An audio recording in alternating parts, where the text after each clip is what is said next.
All right, today we are going to switch it up and go away from our Should I Shut Down series, finished that up last week. And we're going to look at kind of one off today. It'll eventually transition into a few other pieces we want to do.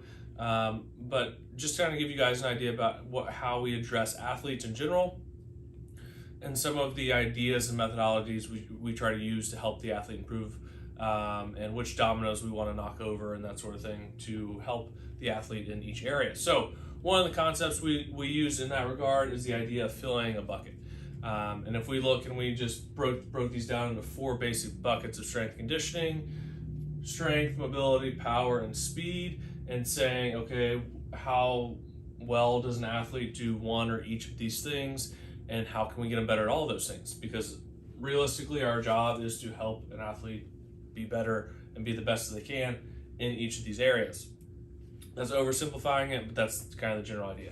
So when we look at this, we're going to talk mainly about high school athletes today. When we look at this, we want to say, okay, if we fill up one of these buckets or concentrate on filling up one of these buckets, which one will overflow into the other ones the most? So for instance, if we believe that's mobility, we would really work on mobility for the athlete, and that should help affect the strength, the power, and the speed the most out of any of the other ones.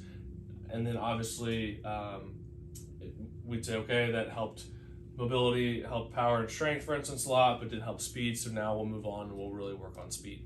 That's the general idea. And then specifically what we have found, especially with high school athletes, and a lot of these guys are untrained, is that filling the strength bucket is usually the one that is the lowest, needs the most work, and will then affect the other ones the most. So the analogy we give here is that if you're trying to build a car engine, strength is the horsepower. We don't need to worry about the fine tuning or how the transmission works or any of those things when we're trying to build the most powerful or the fastest car until we have the adequate horsepower. So we're going to start with strength and build up that engine, build the horsepower up, and then that should overflow into the other areas.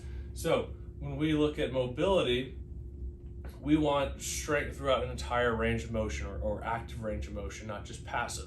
Passive range of motion is more flexibility. Can I bend over and touch my toes? Can I move in a certain direction? But it may be like someone actually stretching you there and not you being able to control the range of motion. So if we're strengthening the right way, that should improve mobility. A lot of times with high school kids as well, the lack of mobility or some type of tightness in their body comes from a lack of strength. Your body's first idea or first natural reaction is to survive and not hurt itself. So if kicking out in front of me or raising my hand really fast, if I feel like my shoulder is really weak or there's a blockage there, then I'm not going to want to do that because I have a great chance of injury. So if I, through strength training, can improve the musculature around the area and then again move the area better and get it stronger, we should be able to increase mobility. Again, general examples here, nothing too specific, but that's the idea. Power is creating force on an object as quickly as possible. So if, again, back to the engine example, if we have a car that has 200 horsepower and they weigh the same, and another car that has 400 horsepower, the power that we can implement onto that mass as in a shorter period of time will help that move faster. So if we're relating that to bench press, if I can bench press, if I have one guy that can bench press 400 pounds and another guy that can bench press 200 pounds, the guy that can bench press 400 pounds could probably do a chest pass with a med ball, an 8-pound med ball, further than the guy that can only bench press 200 pounds. So that's where we see the carryover there from the strength to the power. Again, like a squatting and vertical jump, it's not a perfect correlation, but someone can squat 400 pounds, they can probably, and they weigh the same amount. Someone that can squat 200 pounds, a guy that can squat 400 usually has a better vertical or better chance of creating more force through their lower body. When we look at speed, we'll just kind of talk about like actual foot speed, running speed today when we're talking about speed. Again, that takes it to a little bit of a different extreme with some of the fast switch movements and really working on a lighter scale and moving weight faster, and that'll be a video for a different day. But again, if we can move 400 pounds or move twice the amount of weight on any of these other lower body exercises, then the ability to produce force into the ground. And if you look at speed as an equation of increasing speed is either longer stride length or faster stride frequency, then our stride length should improve because we're putting more force into the ground. And then we should have the ability to recover faster and increase the frequency as well if we're stronger. So you can see that strength should flow into each one of these. And that way we would be increasing all of them at the same time. Now, could we work that backwards and say start with speed? And if we work with the efficiency of the movement, work on sprint tech, and work on just moving lightweight or body weight really fast, would that help your speed and your power? Probably yes. Do plyometrics help your overall strength because you're landing and then having to produce more body weight, or then move your body weight in another direction? Will that produce strength and help you strengthen it? Yes. But I think it's pretty well understood that most people in our field and the general scientific concepts that apply to strength conditioning, being able to generate that strength is it will help you make those changes quicker and get the results faster. So do we integrate all of these things at the same time? To some extent, yes. Again, we will have guys that are starting out with us, 15-year-olds that have never strength trained before.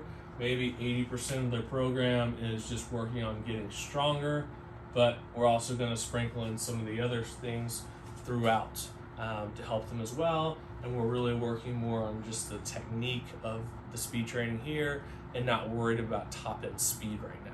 We're teaching them something like sled pushes where they have the weight, so they're getting the stimulus of the sprint tech with some weight applied to them, but they're not moving as fast as they can.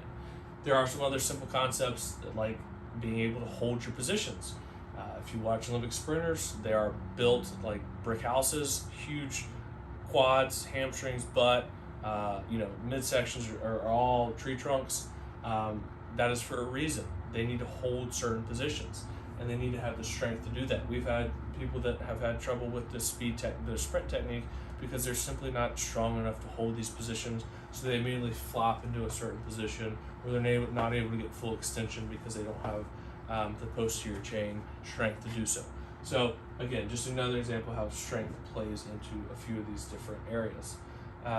If we talk about just mobility as like a flexibility type thing, we can have guys that can come in here and they're moving all over the place, and that's great.